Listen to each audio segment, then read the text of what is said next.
These last couple of months have been like a spiritual boot camp for me in taking my thoughts captive. A few days before Christmas last year, my marriage fell apart, and I started living on my own in January, and no income. Have dedicated the last couple years of my life to pouring into my son and fallen in love with being a stay-at-home mom, and begged and pleaded God, please not to take that away from me.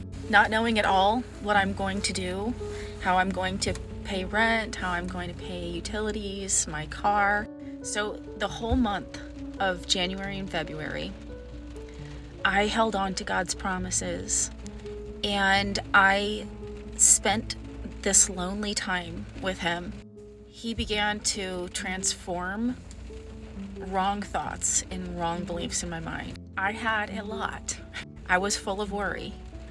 I was full of despair, as you can imagine. But I took God's truth with me everywhere I went. I took Him with me in all my activities all day long. And when a thought would come in that was wrong, that was not what God says about me or about Him or about my situation, I said what was true, or I thought what was true. I did not feel the feelings that come with the things that I had to speak. That took time, but not that much time.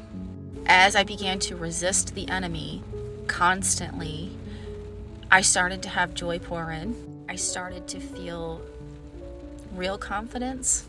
God has been reminding me and helping me to start to understand better how much He values me and what my worth is to Him, and that nothing in this world could take that away. I started getting attacked in my finances. My bills just were like insanely expensive out of nowhere. And I would have a moment of panic. I would cry. But then I would say, no weapon formed against me will prosper. Philippians 4:19 says that God supplies all of my needs according to His riches. This is a work that I continuously have to do. Just like working out. You can't stop working out and then start getting real soft and then start blaming everybody else. It's a muscle that you have to work out. Except you're not doing this on your own. God has supplied all of my needs. Every one of my bills has been paid on time. I've had my time with my son. That's so precious to me.